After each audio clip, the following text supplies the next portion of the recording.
Ratio detector. Ratio detector हमारा जो face detector होता है, डिस्क्रिमिनेटर होता है, उसी की तरह ही काम करता है। ये भी एक टाइप का डीमोडुलेटेड सर्किट है जो कि फ्रीक्वेंसी को डीमोडुलेट करता है। जो रेशो डिटेक्टर होता है उसका सर्किट कम्प्लीटली हमारा फेस डिस्क्रिमिनेटर की तरह ही होता है, लेकिन इसमें डिफरेंस क्या होता है कि जो हमारा डायोड 2 है वो रिवर्स पोलैरिटी में लगा होता है और इसकी जो आउटपुट है वो हमारी एक आउटपुट पे ना आके किसी अनदर पोजीशन पे प्रोड्यूस होती है, यानी कि ये हमारी आउटपुट यहाँ से प्रोड्यूस होती है।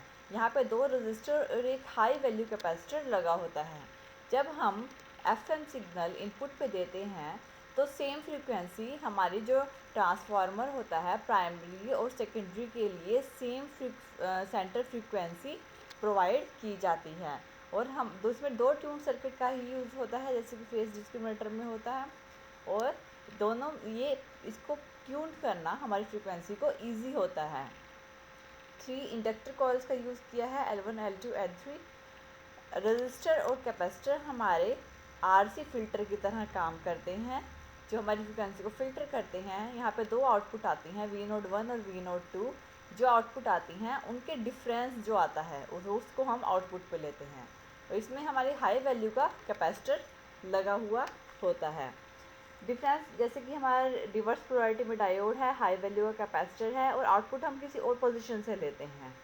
जो फेस डिस्क्रिमिनेटर है उसकी जो आउटपुट वोल्टेज होती है वो प्रोपोर्शनल होती है जो डिफरेंस जो आता है हमारा इंडिविजुअल आउटपुट वोल्टेज का। इसमें ही इंडिविजुअल आउटपुट वोल्टेज का डिफरेंस वी नोट पे आउटपुट पे क्रिएट किया जाता है जो कि V naught is equal to V naught minus V naught 2 होता है। इन दोनों का डिफरेंस होता है उसे ही हम आउटपुट पे लेते हैं। इसमें एक फीचर ये है कि जिसमें लार्ज वैल्यू कैपेसिटर यूज़ किया गया है रेशो डिटेक्टर में, वो एम्पलीट्यूड लिमिटिंग एक्शन होता है जो कि जिसकी कैपेसिटी की वैल्यू लार्ज होती है उसके कारण जो एम्पलीट्यूड लिमिटर है उसका यूज़ करने की हमें ज़रूरत नहीं पड़ती, जो कि एक प्रॉपर रेशो डिटेक्टर देता है, यानी प्रॉपर लिनियरिटी प्रोड्यूस करता है। इसकी कंडीशंस ये है कि जब हमारा इनपुट फ्रीक्वेंसी सेंटर फ्रीक्वेंसी जब हमारी इनपुट फ्रीक्वेंसी और सेंटर फ्रीक्वेंसी के इक्वल होती है, सेंटर फ्रीक्वेंसी जो कि प्राइमरी सेकेंडरी के लिए सेम है, जब ये इक्वल होती हैं तो दोनों डायोड कंडक्ट करते हैं और इक्वल और ऑपोजिट पोलैरिटी के कारण हमारे पास 0 आउटपुट आती है। लेकिन अगर हमारी इनपुट फ्रीक्वेंसी ज़्यादा हो जाए सेंटर फ्रीक्वेंसी से तो हमारा डायोड 1 कंडक्ट करता है और जो हमारे आउटपुट पे एक पॉजिटिव आउटपुट वोल्टेज आती है। और अगर हमारी सेंटर फ्रीक्वेंसी इनपुट फ्रीक्वेंसी से ज़्यादा हो तो हमारा डायोड 2 कंडक्ट करता है और आउटपुट पे यानी कि यहाँ पे आउटपुट पे हमें नेगेटिव वोल्टेज मिलती है। इसमें अगर हमने एफएम इनपुट यानी कि यहाँ से एफएम से जब हमने इनपुट करवाई है, ये इनपुट अगर ज़्यादा होगी तो हमारी जो सेकेंडरी वोल्टेज है यानी सेकेंडरी वाइंडिंग की जो वोल्टेज है वो भी इंक्रीज़ करेगी और इसके इंक्रीज़ करने से जो एक्स्ट्रा डायोड करंट है डायोड 1 और डायोड 2 के अक्रॉस ये जो करंट होता है वो फ्लो होना स्टार्ट हो जाएगा और जिससे हमारा लोड करंट यहाँ पे जो लोड करंट आएगा वो भी इंक्रीज़ हो जाएगा। लेकिन अगर हमारी जो वोल्टेज है ए बी जो वोल्टेज आए इस पॉइंट्स पे जो हमारी वोल्टेज आएगी, इन वोल्टेज पे जो कैपेसिटर 5 कैपेसिटर लगा हुआ है जो हाई वोल्टेज कैपेसिटर है वो कैपेसिटर के अक्रॉस जाएगी। इस टाइम पे हमारा कैपेसिटर चार्ज नहीं होगा, ये ग्रेजुअली इंक्रीज़ करेगा।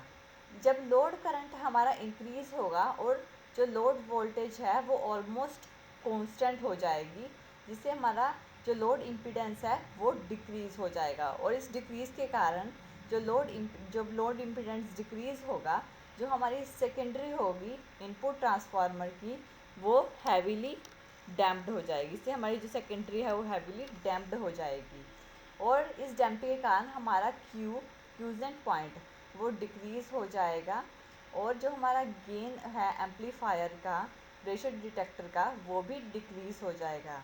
सिमिलरली अगर हम अपना FM इनपुट सिग्नल को डिक्रीज़ कर देते हैं तो लोड इम्पीडेंस इंक्रीज़ करेगा और डैम्पिंग जो होगी वो भी रिड्यूस हो जाएगी और Q भी हमारा इंक्रीज़ कर जाएगा।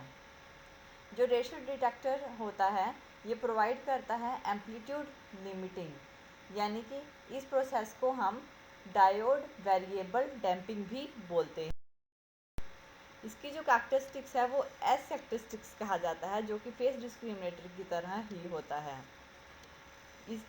ये हमारी ये जो ग्राफ है ये आउटपुट वोल्टेज और फ्रिक्वेंसी के बीच में ड्रॉ किया जाता है और ये जो फ्रिक्वेंसी होती है ये हमारी यूज़फुल फ्रिक्वेंसी होती है जिस पे हम वर्क करते हैं और इस रेंज को यही रेंज हमें चाहिए होती है हमें प्रॉपर वर्क करने के लिए। इसका कर्व कुछ एस शेप का होता है जैसे कि फेस डिस्क्रिमिनेटर का होता है।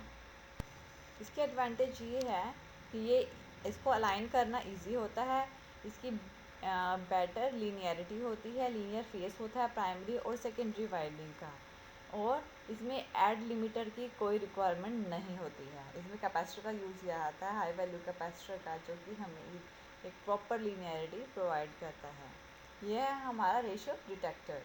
Thank you.